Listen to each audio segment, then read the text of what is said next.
A Comissão Especial da Reforma Administrativa aprovou, por 28 votos contra 18, o substitutivo do relator à PEC 32, a PEC da Reforma Administrativa.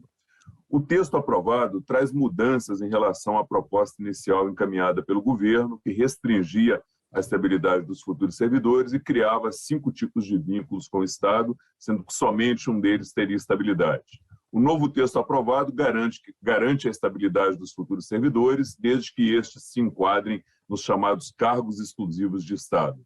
Entre os pontos mais polêmicos, o texto aprovado manteve os instrumentos de cooperação com a iniciativa privada, que poderão ser firmados com prazos de até 10 anos e não incluiu juízes, promotores e membros do Ministério Público na reforma. E para conversar sobre esse assunto, os nossos convidados desta edição do programa são os deputados Coronel Tadeu, do PSL de São Paulo, e o deputado Zé Neto, do PT da Bahia. Eu sou Fernando Gomes e este é o Câmara Debate. Deputado Coronel Tadeu, seja muito bem-vindo. Deputado Zé Neto, seja muito bem-vindo. Muito obrigado aí por terem aceitado o nosso convite para conversar sobre esse assunto. Satisfação é minha. Abraço aí para Tadeu. Hoje nós estamos a casa aqui pegando fogo, mas a gente tem que sempre dar atenção à TV Câmara pelo ótimo trabalho que a TV Câmara faz. E sempre o debate é muito importante. E estamos aqui à disposição para discutir um tema que diz respeito ao país, que está agora na evidência grande. E eu quero aqui saudar a todas e todos que nesse momento também nos dão audiência. Obrigado, Fernando. Zé Neto, meu parceiro aqui de Câmara, batalhador também. É um prazer estar debatendo com você um assunto de tamanha importância e espero que os nossos espectadores apreciem o debate. Obrigado, deputados.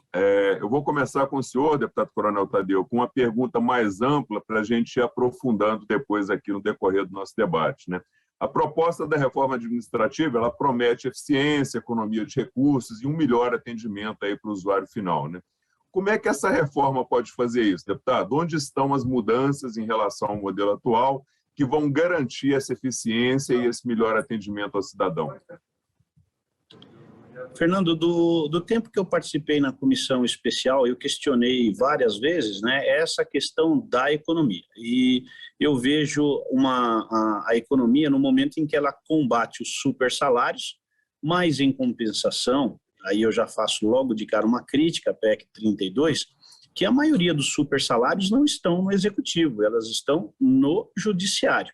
Mas eu reconheço que há realmente uma parcela de funcionários públicos que recebem alguns super salários e isso precisa ser contido. E aí o Ministério da Economia me mostrou uma conta de uma economia aproximadamente de 2 bilhões e 600 milhões de reais.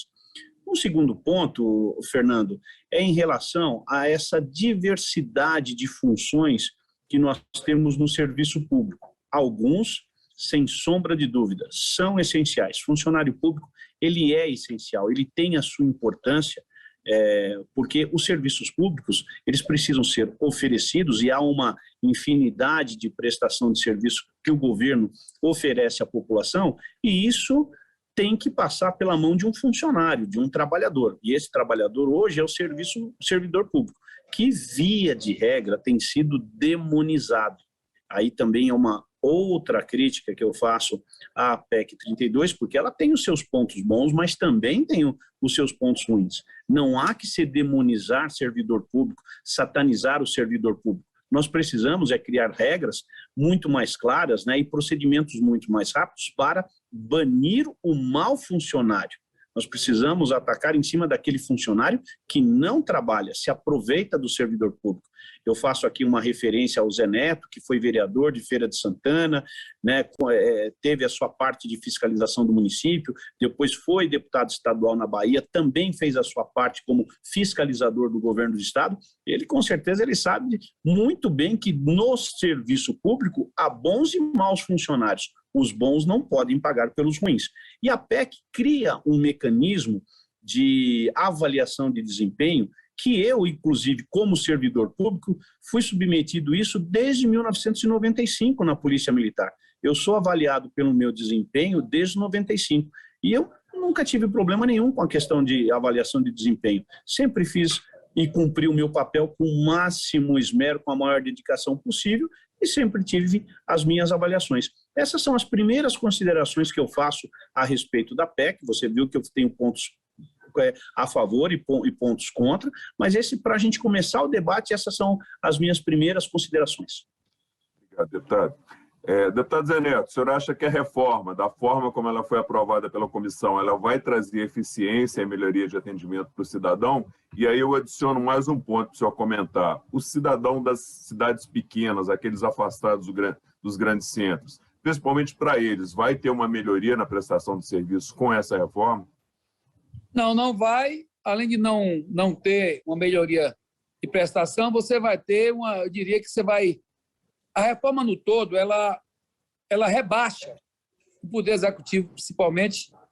Você vê que ela não mexe no poder judiciário, praticamente não mexe nas Forças Armadas, não mexe numa parte do poder público que tem situações que realmente a gente sabe que são um pouco exageradas. Isso foi construído no curso do tempo. Mas se você olhar, você vai ter aí um processo, primeiro, de redução de ganhos, e por trás disso tudo aí tem uma redução de ganhos no geral. Autoriza o presidente da República num poder acima, inclusive, do que tem hoje, muito acima, e isso vai trazer também preocupações pelas escolhas que vão ser feitas pelo presidente da República. Diminui o potencial legislativo aqui da Câmara, aqui do Congresso. Isso também é uma coisa ruim. Acaba que o debate não vai ser traçado como vinha sendo traçado. E, por fim, que eu acho que é o mais grave, que vem aí a quebra de estabilidade, contratação de pessoal terceirizado em várias áreas, inclusive nas áreas chamadas áreas que são função de Estado. Agora, o que me preocupa é que vai na contramão do mundo. O mundo hoje está dizendo o seguinte: nós precisamos de um Estado mais eficiente, nós precisamos de um Estado mais moderno, nós precisamos de um Estado que se modele e que tenha mais investimento, porque você não vai fazer tudo isso acontecer sem mais investimentos tecnológicos, de pessoal, investimentos que eu digo no geral, no conjunto da obra. E a PEC vem ao contrário, ela vem baixando investimentos, olhando o servidor público, e isso está claro, inclusive você vê que as propagandas de alguns que defendem a PEC é coisa que não tem nem como você entender, tamanha agressividade ao funcionário público. Então, acho que o fortalecimento do Estado, especialmente no momento de pandemia e pós-pandemia, é fundamental para a gente ter um Estado mais eficiente. E aí, essa PEC vai na contramão. Coronel Tadeu, eu vou agora passar a pergunta para o senhor e o senhor fique à vontade também para comentar as pontuações aí do deputado Zé Neto. O deputado Arthur Maia, ele negociou bastante, o texto aprovado ele evoluiu muito em relação à proposta inicial do governo, né? Um dos pontos aí de evolução foi a manutenção da estabilidade para os futuros servidores, desde que eles se enquadrem nos cargos exclusivos de Estado. Só que ficou um ponto aí obscuro, né? Você dividiu atividades finalísticas e atividades complementares, sendo que as atividades complementares você pode contratar sem concurso público. Isso aí não vai abrir demais, deputado? Você não vai poder ter a possibilidade de você enquadrar quase tudo em complementar e ter muito pouco concurso e muita contratação sem concurso? Pode sim, mas eu acredito que quando a gente fala em reforma administrativa, Fernando, nós estamos falando em 3 esferas bem diferentes: governo federal, governos estaduais e governos municipais. Tem determinados serviços que em determinados momentos você precisa, em determinados momentos não. Então, essas contratações complementares, elas visam dar uma maior tranquilidade ao munícipe, ao chefe do Poder Executivo, seja ele estadual, municipal ou até mesmo federal. Num determinado momento, um momento agudo, você precisa de um determinado tipo de profissional que não seja aqueles essenciais. Vou dar um exemplo: segurança pública, que não sejam essenciais, onde você pode trazer esses funcionários para trabalhar um determinado tempo, né, e depois você dispensa. Assim faz a indústria, assim faz o comércio. Um exemplo clássico é agora, nós estamos chegando nas épocas de final de ano, né, onde o comércio ele contrata, aumenta o seu contingente em 20%, 30% para atender a demanda do Natal e do Ano Novo, né, justamente para dar um melhor atendimento para o cliente. E aí, após isso, o comércio, o que ele faz? Ele dispensa esses funcionários. Então, isso nós podemos trazer também para o serviço público em determinadas funções. De repente, você tem uma demanda, por exemplo, no INSS, no atendimento de INSS. Eu vou lembrar aqui de um caso muito típico que eu vi, que é um caso de sucesso. Polícia Federal. Antigamente, a vistoria de passaportes, ela era feita exclusivamente por um policial, o tempo todo. E a Polícia Federal, o aumento foi tanto de passageiros, eu diria que isso nos anos 80, para os anos 90 e depois para os anos 2000, a demanda de passageiros foi tão grande e a Polícia Federal não cresceu, o efetivo não cresceu. Então, a fila, a cada ano que passava, cada vez aumentava, principalmente no aeroporto de Guarulhos, em São Paulo. O que eles fizeram? Eles passaram a terceirizar esse serviço de fiscalização, então o funcionário ele era treinado para determinadas atividades e se precisasse de algo um pouquinho mais complexo, ele chamava o policial que estava ali atento naquela recepção, saída e entrada de passageiros. Muito bem. Hoje se conversa com uma máquina. Você pega o seu passaporte, isso é a modernização, e aí falou muito bem o deputado Zé Neto, quando ele falou da modernização do serviço público, que a gente precisa fazer mais com menos, e esse exemplo da Polícia Federal é muito clássico. Hoje você conversa com uma máquina, você coloca o passaporte na máquina, ela lê e ela é que vai te dar permissão para entrar ou sair de um país. Se tocar o vermelho, você obrigatoriamente vai chegar um policial perto de você e vai chamar você para uma conversa. Isso é feito, inclusive, na entrada dos Estados Unidos e em muitos países. Então, esse é o tipo de modernização que nós temos que prever, né, e temos que cobrar cada vez mais dos governos, de todos os governos, sem exceção, para que isso aconteça. Agora, eu vou repetir, sem satanizar o servidor público, né? E faço uma observação muito importante, Fernando, que a PEC ela não atinge os atuais servidores. Nenhum, absolutamente nenhum. Ela vai trazer um ganho a partir do momento em que for aprovado, né? A economia ainda é duvidosa, mas eu vejo que pode trazer uma economia, não sei se grande, né, mas acredito que possa ter um ganho nisso tudo. Eu quero comentar uma coisa ainda quando eu falo, porque eu fui servidor público durante 30 anos e defendo essa categoria, é na questão da politização e da política que envolve o servidor público. Em relação à quebra de estabilidade, você citou no começo do seu comentário que o relator Arthur Maia negociou com várias categorias essa coisa da estabilidade e não tirar a estabilidade de determinados servidores. De uma forma muito serena e muito tranquila, ele fez isso com maestria e isso era absolutamente necessário. Porque você imagina só, um prefeito assume nenhum servidor tem estabilidade, ele simplesmente pode desmontar o serviço público só para trazer os seus apadrinhados. E isso dava margem para isso. E isso nós fomos contra, conseguimos mudar o posicionamento do relator, do deputado, que nos ouviu, foi sensível e colocou realmente que essa estabilidade ela precisa ser garantida a determinados grupos de servidores. E por isso nós avançamos nessa conversa. Obrigado. Deputado Zé Neto, queria ouvi-lo agora, o senhor fique à vontade também para comentar aí o que o coronel Tadeu pontuou. Queria ouvi-lo sobre 2 pontos polêmicos aí que foram bastante debatidos na comissão. Um é a questão dos contratos por prazo de até 10 anos e o outro é a não inclusão do Poder Judiciário na reforma. O senhor considera que 10 anos é um prazo razoável para contratos temporários? Isso não vai impedir aí a realização de muitos concursos públicos para essas áreas, na sua avaliação? Olha, tem áreas que você precisa de contratações temporárias. Isso já existe na lei. Agora, tem áreas que são áreas de Estado, de formação e de aprimoramento permanente. Você pegar uma área de fiscalização, 10 anos depois de demitir o servidor, me desculpe, está errado. Que você vai aprimorar esse servidor e depois lá na frente você vai fazer o quê? Vai demiti-lo. Tem uma coisa que é preciso lembrar, o artigo 37 da Constituição, ele tinha 5 princípios. E agora eles aumentaram alguns princípios. Inclusive, um princípio que, para mim, está muito claro o que é que tem por detrás da PEC 32, é o da subsidiariedade. Ou seja, eles vão subsidiar o serviço público com contratações, tanto do ponto de vista público como privado. Quer dizer, vai ser mais privado aí, é claro.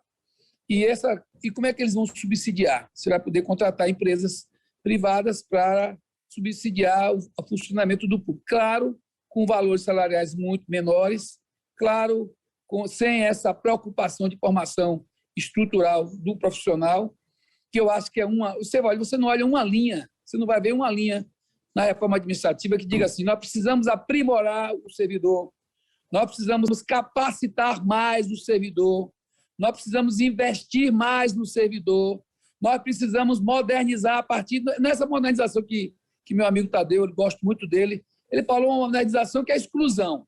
Eu não estou falando dessa modernização, estou falando da modernização que a gente precisa para exigir do Estado mais funcionalidade. Se você me disser que tem coisas novas acontecendo e que vão precisar de aprimoramentos e de formulações onde você vai ter o que funcionava de um jeito para funcionar de outro, eu concordo. Porque isso está mudando o mundo, não é só no serviço público. Mas é o que, quando você fala, por exemplo, vocês vão falando agora, porque a estabilidade foi mantida. Não, não foi. Sabe por quê? Porque quando você cria princípios novos, inclusive eu estou vendo aqui, agora você tem inovação, você tem unidade, você tem subsidiariedade. Aí você pergunta, o que é tudo isso? Isso tudo são mecanismos novos que vão fazer com que você possa contratar novas pessoas, sem concurso público, sem exigência de tetos. E essas exigências, por exemplo, na Bahia a gente tem dificuldade para contratar na saúde, porque nós batemos no teto. Aí vai ter que contratar terceirizado. Já é uma outra situação. A lei permite. Aqui você está dizendo que acabou tetos. Aqui você está dizendo que acabou a contratação, que a contratação agora está mais aberta. E aqui você está dizendo, em outras palavras, está autorizado subsidiariedade. Né? Subsidiariedade. Né? Então, isso é um novo elemento que vai na direção do que está se vendo no dia a dia, Roberto. Sabe o que está, Fernando? Sabe o que está se vendo? Um Estado cada dia menor, quando o mundo tem um Estado cada dia mais forte. Um Estado cada dia mais fraco, quando o mundo tem um Estado cada dia mais forte. E a gente está muito preocupado com o que vai ficar do serviço público, até porque depois dessa PEC 32 haverá um desestímulo imenso para muitos bons profissionais que podem também debandar do serviço público, isso nos preocupa. E também é bom lembrar que a atratividade hoje do serviço público, com esse achatamento salarial de 8 anos, já é uma coisa muito ruim. Imagine daqui para frente com esses elementos colocados, da forma que estão sendo colocados, especialmente nessa mudança de paradigmas entre o artigo 37 da Constituição Federal e o artigo 32, e a PEC 32. Deputado Coronel Tadeu, eu queria ouvi-lo também sobre esse ponto. O senhor acha que 10 anos é um prazo razoável para contratos temporários e se isso não ia restringir muitos concursos? E o senhor também fica à vontade para comentar a fala do deputado Zé Neto aí. Eu particularmente, eu acho que 10 anos é um prazo até muito longo, porque se você vai fazer uma contratação temporária, você precisa avaliar a sua necessidade. De repente, essa contratação temporária... Vamos contar o tempo de pandemia, né? Como é que você vai determinar o tempo se você não sabe... A não ser que você tenha a exatidão disso, né? Mas se eu tivesse que contratar enfermeiros, várias prefeituras contrataram enfermeiros para essa época de pandemia. Todo mundo teve um aumento de demanda. Então, eu preciso de 1, 2, 3, 10, dependendo do tamanho da cidade, 10 enfermeiros. Ótimo. Eu trago eles e eu diria seria um contrato com tempo indeterminado, né, na minha avaliação. Porque se você tem o problema e você tem a necessidade desse funcionário, você vai mantê-lo enquanto você precisa. Agora, você determinar, se for até 10 anos, eu não colocaria esse tempo. Eu colocaria de uma outra forma no texto. Tentei dialogar com o relator, né? Porque às vezes você pode ter, hoje você tem uma necessidade, amanhã você não tem mais, né? Você precisa de todo tipo de profissional. Eu preciso, por exemplo, de professor de educação física. Vamos imaginar que, por algum motivo, eu perdi os 10 professores de educação física que eu tinha na minha cidade. Preciso contratar esse profissional. Psicólogo, terapeutas, ocupacional, né? Pedagogos. As necessidades, elas surgem da noite para o dia, você nunca sabe, né? Você tem, por exemplo, bombeiro, nós tivemos aí o problema de queimadas, então você precisa, algumas cidades se socorreram de bombeiros civis para ajudar a apagar fogo em mata. No interior de São Paulo aconteceu isso. Então eu contrato aquela brigada por um determinado tempo, Então, querer determinar esse prazo, eu acho muito difícil. Para mim, isso não vai trazer benefício nenhum, absolutamente nenhum. Eu quero também fazer um comentário que eu não fiz lá na minha apresentação inicial, que é a respeito do judiciário. O judiciário está fora. O judiciário não entrou nessa reforma administrativa. Você não pode, quando você querer deixar o judiciário de fora, com medo de que eles depois decidam que isso daí é inconstitucional, não dá. Nós temos que fazer a nossa parte. Quem legisla nesse país é Câmara dos Deputados e Senado Federal. Quem muda a Constituição são 308 votos dentro da Câmara, mais 54, se eu não me engano, dentro do Senado. E você querer deixar o judiciário de fora, onde nós temos os maiores salários, não que todos os servidores ganham fortunas, mas que isso está escancarado nos sites de transparência. Você querer deixar o judiciário de fora, né, para quem sabe, que para quem está aqui vendo o que acontece no serviço público, principalmente por quem ganha pouco, que é a maioria, eu diria que isso aí é uma sacanagem. Deveria estar mesmo, né? E isso é uma falha gritante da PEC 32.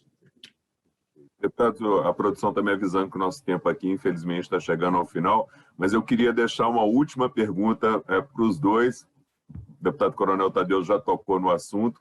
A primeira delas é a seguinte: os senhores acreditam que, se essa reforma for votada, vai ser possível incluir o judiciário nessa reforma? E a segunda pergunta: os senhores acham que vai ter o quórum de 3/5 aqui dos deputados para aprová-la em 2 turnos? Coronel Tadeu, pode começar respondendo aí rapidinho para a gente, por favor. Bom, eu não posso afirmar que o judiciário vai ser ou não incluído. Eu só vou emitir a minha opinião que é necessário que o judiciário seja incluído. Se você fala em reforma administrativa do serviço público, nós temos que incluir todos os poderes, sem sombra de dúvida. Os 308 votos, nesse momento, eu avalio que está muito difícil conseguir. Não sei no Senado, mas eu praticamente vejo o Senado como um espelho da Câmara, até porque os senadores são eleitos por voto popular também. Então, eu acredito, se na Câmara está difícil, imagino que no Senado, sendo um espelho do que é a Câmara, também deve estar difícil a aprovação.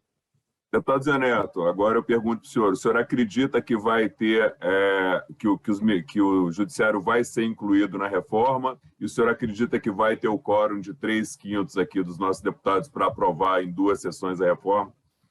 Eu vou responder de trás para frente. Acho que não vai ter quórum, vamos continuar lutando para que não tenha, e nisso meu amigo Tadeu foi muito sensato, ele sabe que não tem. E essa história de quem votar não vota, cada dia cresce. E com relação ao judiciário, eu acho que o judiciário tem que ser tratado como os outros poderes. Já tem as prerrogativas deles legais, evidentemente, que dão uma certa condição de julgar, que eu acho que isso já é o suficiente, e as outras questões administrativas, eu acho que devia estar no mesmo plano, para não ter excesso. E para não ter também essa situação. Mas não estou apostando nisso, eu estou apostando que a gente não vote aqui a PEC 32. A PEC 32 tem coisas muito danosas e, como eu disse, reduz o Estado, diminui a eficiência do Estado, e vai criar uma situação anômala. Sabe o que acontece, Fernando? Você imagina, aí tem um de carreira, um profissional de carreira que chega lá e tem já um status de profissional financeiro, de estabilidade, de tudo. Aí, mas vai chegar um outro aí que vai ganhar 1/5 do que ele ganha. Que vai acontecer isso. Se acontecesse, que não vai acontecer, mas se fosse o caso. Imagina como é que ia ser conviver com essas realidades. Então, não há como você não entender essa... Se você me disser, olha, precisa de modernizar, precisa dar mais eficiência, precisa de mecanismos que possam dar mais condições tecnológicas, precisam de... Hoje você tem essa questão do online que tomou um corpo, precisa ser revisado todos esses valores, essas condições legais. Isso aí tudo bem. Agora, me desculpa, acabar com estabilidade, contratar, inclusive, como CLTista, quando a gente sabe que a CLT está sendo esmagada aqui dentro, há algum tempo já, e achar que isso vai melhorar o serviço público, me desculpa, vai melhorar não, vai piorar, e eu acho que tem que defender o serviço público, tem que defender eficiência, investimentos, e tem que defender a área como saúde, como educação, e outras áreas que precisam crescer, principalmente na área de fomento e capacitação, principalmente nas áreas de atendimento ao que a gente precisa fazer na ponta, lá na produção de alimentos, na produção de riquezas. Enfim, o Estado ele tem que ser mais eficiente. Era isso que eu tinha a dizer e agradeço muito a vocês esse momento importante. Deputado Coronel Tadeu, muito obrigado pela participação mais uma vez. Deputado Zé Neto, muito obrigado mais uma vez pela participação aqui, pelo debate. Eu sou Fernando Gomes e este foi o Câmara Debate. A você que nos acompanha, muito obrigado pela sua audiência, um forte abraço e até a próxima.